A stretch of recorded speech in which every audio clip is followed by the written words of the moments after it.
हैं वो, और हर ट्यूसडे को हमारे साथ जुड़ते हैं और काफ़ी धमाकेदार कॉल्स लेकर आते हैं। Sushil ji, good morning. वो 30,000 वाली कॉल इंटैक्ट है ना? अभी आपने रिवर्क तो नहीं किया उसको? जो रिसेंट मार्केट का मूव आया उसके बाद अभी भी इंटैक्ट है? और ज्यादा अब तो इरादा मजबूत हो गया है। अच्छा। अब तो चार्ट्स कह रही कि या तो इस साल तू माला पहनेगा या तेरी फोटो माला पहनेगी। अक्रॉस द बोर्ड तेजी है। मैं थक गया पूरी रात कल काम करके कि ऐसे कौन से स्टॉक्स है जिसमें शॉर्ट करके 5% से ज्यादा कमाने की जगह नहीं दिख रही है जगह। मुझे लगता है डर का और इस घबराहट का अब ये अंत आ रहा है। क्या पता अगले मंगलवार तक जब हम आपसे जुड़े इस बाजार का पूरा माहौल बदल चुका हो। तो कब तक आएगा ये 30,000 फिर?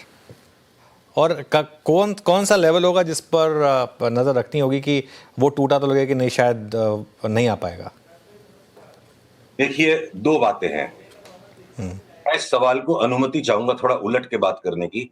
कौन सा लेवल है जिसके ऊपर जाने के बाद ये हम बड़ी तेजी के व्यू को ट्रिगर करेंगे? निफ्टी के ऊपर अगर आज हम 23,150 पे बंद दे देते हैं, कल 23,125 पे, या परसों 23,000 के ऊपर बंद हो जाते हैं, तो हम एक तरफा तेजी को ट्रिगर कर देंगे। पहला पड़ाव होगा 25,000।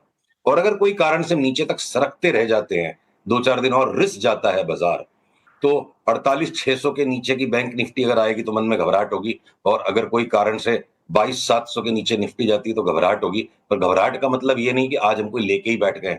बहुत छोटी छोटी शॉपिंग अभी हमने करी है। तैयारी कर रहे हैं बड़ा हाथ मारने की।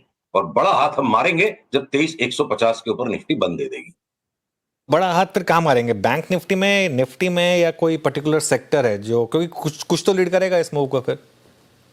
सॉरी सॉरी, अरे सुनाई नहीं पड़ी आपकी बात। मैं कह रहा हूँ, तो बड़ा बड़ा हाथ सबसे ज्यादा कहाँ मारेंगे? निफ्टी बैंक में मारेंगे, निफ्टी में ही मारेंगे, या कोई और पॉकेट से जो इसको लीड करेगा? देखिए, बारी बारी से सबका नंबर आएगा। अगर मैं 2 मिनट लूं, बैंक निफ्टी ने सब्सटेंशियली हायर बॉटम बनाया। जो कमजोरी है, निफ्टी ही पिछले लो से नीचे आई है। बैंक निफ्टी तो सिग्निफिकेंटली हायर बॉटम बना रही है। तो बैंक निफ्टी में लार्ज बैंक्स के अंदर हम कोटक महिंद्रा बैंक पे सिर्फ एक संदेह है।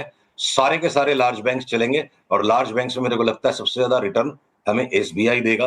पर इन लार्ज बैंक से भी much more return smaller private sector banks में आएगी, जैसे आरबीएल, बंधन, डीसीबी, जिसको हम भूल गए, डीसीबी टाइप के जो बैंक्स हैं जिनको हम भूल गए, उससे भी ज्यादा रिटर्न आएगी स्मॉल फाइनेंस बैंक्स में। चाहे जाना स्मॉल फाइनेंस है, एयू बैंक है, ये सारे 60, 70, 80% भागने को तैयार है। तो सबसे पहला सेक्टर हो गया बैंक्स।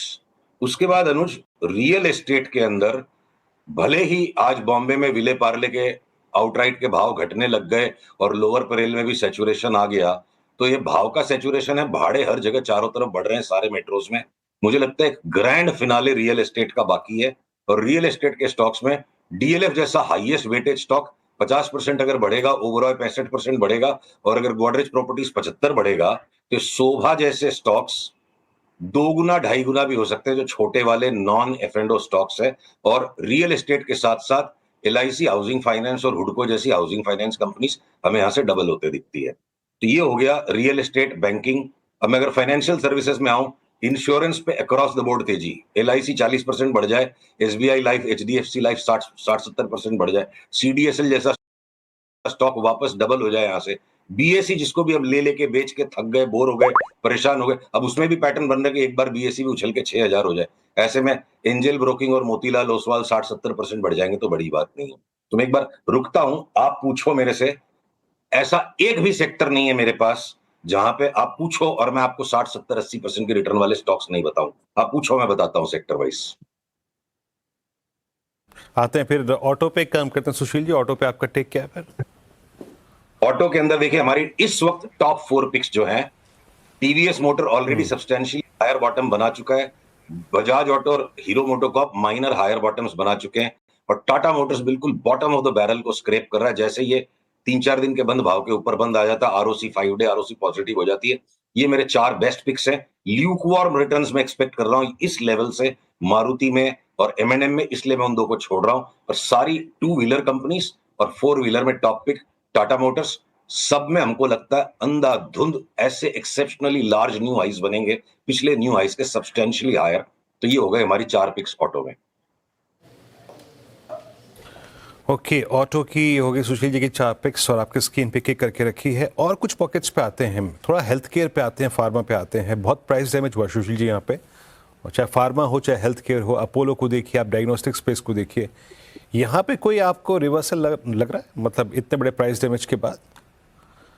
ये जो अपोलो, मेट्रोपोलिस हेल्थ केयर, लाल पैथ केयर, जिनको हम बड़ी ही मतलब घुटन की नजर से इन चार्ट्स को देख रहे थे लास्ट 5-6 महीने में, इन सबके बॉटम तकरीबन बन चुके हैं। 30-40%, 50% तक की उछाल ये छोटे वाले हेल्थ केयर के स्पेस में नामों में बिल्कुल संभव है। मैं तो बल्कि ये कहूंगा कि जिस बायोकॉन पे भी हमने टेक प्रॉफिट का ऐलान कर दिया था, वो बायोकॉन भी अगर कोई कारण से मुझे 300 में मिल गया तो दबोच लेने का वापस 500 550 के लिए। लॉरस लैब्स जिसमें थोड़ी सी थकावट आ गई थी, वो चार्ट भी तंदुरुस्त और तैयार हो गई है वापस से छलांग मारने के लिए। तो शिल्पा मेडिकेयर भी छलांग मार दे। डॉक्टर रेड्डीज और सन फार्मा जिस पे अब हमारा लॉन्ग टर्म आउट परफॉर्मेंस का अंडर परफॉर्मेंस का कॉल है, निफ्टी 30% बढ़े तो ये दोनों भी 20-20% तो ये भी बढ़ जाएंगे। तो फार्मा में भी कोई भी बेच के कमाने जैसा स्टॉक नहीं है, लेके ही कमा पाएंगे हम फार्मा में। ओके, बजट के बाद बहुत लोगों ने कहा था कि केपेक्स और डिफेंस स्टॉक्स यहाँ पर शायद आपको गिरावट देखने को मिलेगी, कुछ हद तक हमने देखी भी थी। यहाँ पर अब कुछ बॉटम फिशिंग का इरादा है क्या, और स्टॉक स्पेसिफिक कहाँ मूव अच्छे लगेंगे? अनुज, ये जो निफ्टी का डबल बॉटम बना और फिर डबल बॉटम के भी ये थोड़ा नीचे रिस गया, पहले 1000 पॉइंट बढ़ने के बाद निफ्टी ने जो धोखा दे दिया, तो बच्चे खुचे भी जो थे ना, जो रूसे हुए फूफा बोले कि अभी हम शादी की बारात में शामिल नहीं होंगे, अब इनका भी मूड बन गया। मेरे को लगता है कमिंस, एबीबी, सीमेंस की जो चार्ट है, काश मैं आपको दिखा पाता इतनी सारी चार्ट्स। संक्षिप्त शो है ये, 10 मिनट में इतनी सारी चार्ट्स नहीं दिखा सकते। ये सारे सब्सटेंशियली न्यू हाइस की तरफ भागने के लिए सारी चार्ट्स रेडी हैं। नेक्स्ट वीक तक जब हम आएंगे, इनको ऊंचा बंद होने दीजिए, 3-4 दिन इनको ऊपर चलने दीजिए, उसके बाद इनमें ट्रिगर आएंगे। और कमिंस, एबीबी, सीमेंस सब के सब रेडी हैं for substantially larger highs. In fact Larsen and Toubro पे भी बजट वाले दिन, अनुज, मैंने बोला ना, यहाँ अभी हम नहीं लेंगे बजट की स्पीच को सुनने के पहले, कि अगर मिलेगा तो नीचे 3100-3200 में लेंगे। और लार्सन एंड टूब्रो भी तैयार है कि मेरे को ले लो, मैं 4500 हो जाऊंगा। ट्रिगर आने दीजिए, पैटर्न रेडी हो गया, सेटअप रेडी है, एंट्री नहीं बनी है। अब तो लार्सन एंड टूब्रो जैसा भी मूव लाई हुई चार्ट कि मैं चलने के मूड में नहीं हूं, उसका भी मतलब अंत आ गया है। डिफेंस की बात नहीं हुई, आपने कैपेक्स की बात की। इसके अंदर में भी देखिए, जितना भी कूटे हुए पीटे हुए हैं, हिंदुस्तान एरोनॉटिक्स को दबा दिया आपने, बीएमएल को दबा दिया, बीएल को दबा दिया, माझगांव को दबा दिया, ये जितने भी दबे हुए हैं, या सवाल को दो तरीके से पूछ सकते हैं, या बेच के इनको शॉर्ट करके पैसा कमा सकते हैं क्या? मेरे को लगता है शॉर्ट करने वाले की पगड़ी उतर जाएगी और लेने वाले को आज दम फूला हुआ है। नेक्स्ट वीक इन पे बात करेंगे ना, हो सकता है नेक्स्ट वीक तक इनमें सब में बड़ा भाई आ चुका हो, और अगर यहां से जो भी रिवर्सल आएगा, सब के सब सब्सटैंशियली न्यू हाइज में जाएंगे, खाली पुराने हाइज के ऊपर नहीं, सब्सटेंशियली हायर जाएंगे डिफेंस के स्टॉक्स। और मैं साथ में जोड़ दूं, जितने भी पीएसयू के स्टॉक्स हैं, एक भी मैं पीएसयू का स्टॉक खोज नहीं पाया जिसमें मेरे को यहां से 10-12% का बेच के कमाने का चांस हो। कोल इंडिया, ओएनजीसी, एनटीपीसी, पीएफसी, ये जितने भी एनर्जी के स्टॉक्स हैं, बल्कि ये गैस के स्टॉक्स, अपनी बात हुई थी एक टाइम पे 35%, 40%, महानगर गैस गिर जाएगा, बड़ा सबने मुंह बनाया था, मतलब ट्विटर पे हमने बहुत सारी डांट डपट सुनी लोगों की। गैस के सारे स्टॉक्स न्यू हाई पे भागने के लिए तैयार है, पता नहीं क्या आने वाला है। और उसमें सबसे बेस्ट पैटर्न इंद्रप्रस्थ गैस का है, परेशान करते करते गुजरात गैस भी एक नए हाई पे चला जाएगा। तो गैस के stocks, HPCL, BPCL, ONGC, IOL, Coal India Limited, NTPC, PFC भागेगा। अच्छा सुशील जी, तो बुरा मत मानिएगा, लेकिन निफ्टी डे लो पर आ गया, 22,850 पर है, तो अभी तो खैर 30,000 बहुत दूर दिख रहा है। कोई ऐसा लेवल है जिस पर आप कहेंगे कि नहीं, ये कॉल नलीफाई हो गया है लोअर साइड पर? भाई साहब, ये 30,000 का व्यू जो है ना, टेलीस्कोपिक व्यू है, 12 से 15 महीने का। एक घंटे के को जो बर्दाश्त नहीं कर सकेगा, एक घंटे के पेन को जो बर्दाश्त नहीं कर सकेगा, वो निवेशक बन के पेन नॉर्मल रिटर्न्स नहीं घंटे की नहीं है ना सुशील जी, देखिए दिक्कत क्या है, पेन घंटे की नहीं है, पेन तो सितंबर से चली आ रही है, घंटे की थोड़ी ना पेन बता रहा हूं मैं आपको।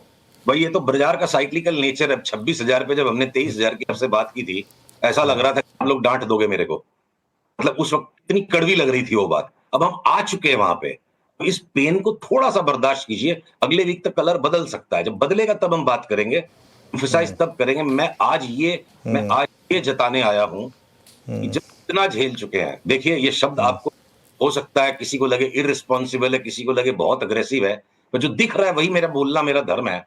जैसे आज अभाव में लोग मर रहे हैं, अगले 12 महीने ऐसा समय आने वाला है कि जो पैसे का सैलाब आएगा, जो बाढ़ आने वाली है पैसे की, हम इसको नहीं संभाल पाएंगे, लोग इसमें बह जाएंगे। ये समय इतना बुरा जब आया, ये भी गुजरेगा, और वो भी जो समय आएगा उसमें भी संभल के ही चलना पड़ेगा। तो अभाव को तो देखो, मानवता का संघर्ष करना प्रकृति, हम संघर्ष करके अभाव को संभाल लेते हैं। सैलाब आएगा और उसमें जो इनडिस्क्रिमिनेट स्पेंडिंग हो जाएगी, इनडिस्क्रिमिनेट लीवरेज जब बनेगी। आज जो ये बात मैं कह रहा हूं 30,000 की, और सबका मन कर रहा है कि बस इसको बंद कर दो, टीवी को क्या बोल रहा है ये। 30,000 पे जब मैं बोलूंगा कि मार्केट गिर जाएगा वहां पे भी कोई बिलीव नहीं करेगा। तो ह्यूमन नेचर है, ह्यूमन नेचर है, मतलब क्रॉस द बोर्ड। अब मैं आपको बताऊं स्टील स्टॉक्स, जो स्टील पे बात नहीं हो पाई, स्टील पे भी हमने आपसे 10-15 दिन पहले बोला जिंदल के नाम अब हम नहीं लेंगे। अब जेएसडब्ल्यू एनर्जी और जिंदल स्टेनलेस में भी ऐसे पैटर्न्स बन गए। बस हम ट्रिगर के वेट में अगले मंगलवार तक हो सकता है पूरे बाजार का कलर चेंज हो जाए। अगले मंगलवार को आप मेरे को पूछोगे नहीं कि तेजी है कि नहीं, आप यही पूछोगे क्या लेना है, मेरे को ऐसा लग रहा है। देखते हैं अगले मंगलवार क्या होता है। तो जेएसडब्ल्यू एनर्जी और जिंदल स्टेनलेस में भी वो पैटर्न रेडी हो गया कि यहां से डबल हो जाए। तो यार बहुत बड़े बुल रन की तैयारी कर रहा है। और देखिए, इनर्शिया एक ह्यूमन नेचर है। अब अगर गवर्नमेंट ऑफ इंडिया का out of phase, out of the world की साइकिल से अगर हम अलग हो गए, टैक्स कट, रेट कट, अब हमारे यहां से अगर सीरियस गवर्नमेंट स्पेंडिंग सामने आ जाती है, और एक बहुत महत्वपूर्ण बात है जिससे एक बार के लिए मैं अपना बिंदु समेटूंगा, लॉन्ग रन में तो रुपया डिप्रिशिएट कर रहा है डॉलर के सामने, और लॉन्ग रन में स्टॉक मार्केट में भी बेतहाशा तेजी है। पर ये बेतहाशा तेजी जो लॉन्ग रन में आ रही है, अगर मार्केट टाइमिंग का लाभ लेना है तो 70 to 80% रिटर्न स्टॉक मार्केट की उन 4-5 महीनों में आती है, 1.5 साल में, उन 4-5 महीनों में आती है जब हमारा रुपया बेतहाशा मजबूत होता है, डॉलर का करेक्शन होता है। किसी को पता भी नहीं चला, बात भी नहीं उठी, इतना हम परेशान हो चुके हैं शेयर बाजार से। लास्ट 7-8 दिन में रुपया कितना स्ट्रांग हो गया। तो रेट कट, रुपए की स्ट्रेंथ, रेट कट, रुपए की स्ट्रेंथनिंग, टैक्स कट, और अब बची क्या चीज है इस पूरे हवन में? सिर्फ जो चाहिए। नहीं बिल्कुल नहीं, आपकी बात सही है। देखिए सुशील जी, असल में होता क्या है, देखिए पहली बात तो मैं खैर किसी को डांटता नहीं, और ना ही मैं मतलब आप तो खैर उम्र में मुझसे बड़े हैं तो मैं आपको क्यों डांटूंगा।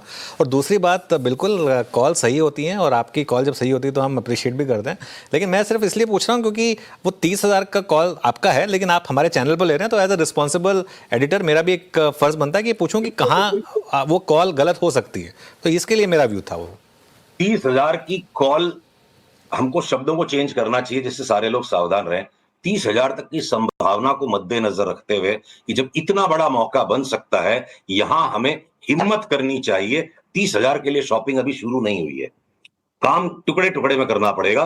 23,150 के ऊपर गया तो हम 25,000 की कॉल लेंगे। 25,000 के बाद जब करेक्शन आ जाएगी 500, 700, 800 पॉइंट की, फिर दोबारा से रिव्यू करेंगे। 30,000 तक की जगह है। ये 88 का डॉलर अगर 81 तक आ गया, 88 का 81 तक आ गया, तो आप समझो 11% तक की अगर डॉलर में अप्रिसिएशन आ गई, 22-23% तो निफ्टी खाली इसी में बढ़ जाएगी। साथ में आपकी टैक्स कट, रेट कट, और गवर्नमेंट ने अगर दबा के स्पेंडिंग कर दी, 25-30% के रिटर्न बनने में टाइम नहीं लगेगा। तो ये संभावना है, और ये संभावना मुझे काफी स्ट्रांग लग रही है, और इस संभावना पे हमें टुकड़े टुकड़े में काम करना पड़ेगा। मैं ये बिल्कुल नहीं कह रहा हूं कि आप घर बार बेच के भी शेयर बाजार में पैसे लगा दो। मैं ये कह रहा हूं, जान घबरा रही है ना, 1-2-3 दिन और भगवान का भजन कर लो, हड़बड़ा के माल मत बेचो। जब यहां तक बर्दाश्त कर लिया, बिल्कुल दिन का धीरज और रख दो। अच्छा, दिल से चाहूंगा कि आपकी कॉल सही निकले, क्योंकि अगर ऐसा होगा तो जो हमारे इन्वेस्टर्स और जो हमारे व्यूअर्स हैं बिल्कुल, उनका फायदा होगा। राकेश झुनझुनवाला जी की जो फेवरेट लाइन थी ना, मंदी में सबका मुंह काला, तेजी में सबका बोलबाला। तो अभी 4-5 महीने में सबका मुंह काला हो चुका है। अब हिम्मत का मुंह काला करा लिया हमने, हिम्मत करो, शांति रखो थोड़ी सी, हो सकता है वापस से बोलबाला आ जाए। वही है, बस हिम्मत थोड़ी सी टफ है इस मार्केट में। चलिए सुशील जी, बहुत बहुत शुक्रिया आज हमारे साथ जुड़ने के लिए। अगले मंगलवार आपसे फिर एक डिटेल डिस्कशन करेंगे। आज हमारे साथ जुड़ने के लिए